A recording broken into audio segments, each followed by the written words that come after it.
कैसे हैं मेरे प्यारे बच्चों? बहुत अच्छा होंगे। आज आप लोगों को हम माद, माध्यिका, बहुलक, वर्ग चिन्ह इसके बारे में जानकारी देने के लिए जा रहे हैं। आ जाइए, ध्यान दीजिए। हमने पहला ही लिख दिया माद, माध्यिका, बहुलक, वर्ग चिन्ह तथा परिसर। इसके लिए हमें सूत्र की आवश्यकता होती है और सबसे पहले हमें सूत्र की जानकारी होनी चाहिए। जब तक हमें फार्मूला नहीं रहेगा तब तक हम प्रश्न को नहीं हल कर सकते हैं, और फार्मूला कहीं से आता नहीं है, बनाया जाता है। चलते हैं हम, यहाँ लिखा हुआ है माध्य बराबर कुल संख्याओं का योगफल बट्टे कुल संख्या। अभी सिर्फ हम सूत्र चल रहे हैं, इसके बाद एक एक सवाल ट्रॉफिक लेके उस पर हम आपको बताएंगे।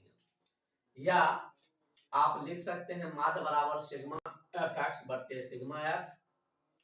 माध्यिका के लिए बढ़ते क्रम में सजे हुई बारंबारता की बीच वाली संख्या होता है, या फिर बड़ा वाला बनाना है तो l प्लस n बट्टे 2 माइनस बड़का f बट्टे छोटका f गुने i, जिसमें आपको दिया हुआ है l जो होता है ये माध्यिका वर्ग की निम्न सीमा होता है। n बट्टे 2 जो होता है, n बट्टे 2 लिए हैं तो कुल बारंबारता जो होता है उसका आधा हो जाता है।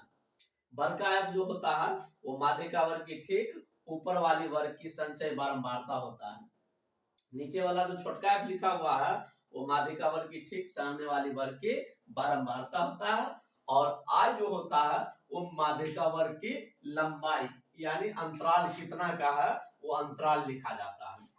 उसके बाद है बहुलक। तो बहुलक बराबर होता है सर्वाधिक बारंबारता, यानी जो भी संख्या दिया हुआ है उसमें सबसे ज्यादा बार पूर्ण संख्या आया है उसको हम बहुलक कहते हैं। उसके बाद बड़ा वाला बनाने के लिए बोल रहा है तो हम लिखेंगे l plus F O minus F minus 1 बट्टे 2 F O minus F minus 1 minus F 1, और जिसमें आपको l जो है वो बहुलक वर्ग का निम्न सीमा होता है, एफ ओ होता है वो बहुलक वर्ग की बारंबारता होता है, एफ माइनस 1 होता है वो बहुलक वर्ग की ठीक पहले वाले वर्ग की बारंबारता, एफ माइनस 1 होता है बहुलक वर्ग की ठीक बाद वाली बारंबारता। वर्ग चिन्ह बराबर होता है निम्न सीमा प्लस उच्च सीमा बट्टे 2, और परिसर बराबर होता है उच्च सीमा माइनस निम्न सीमा। इस प्रकार से आप फार्मूला याद कर लेंगे।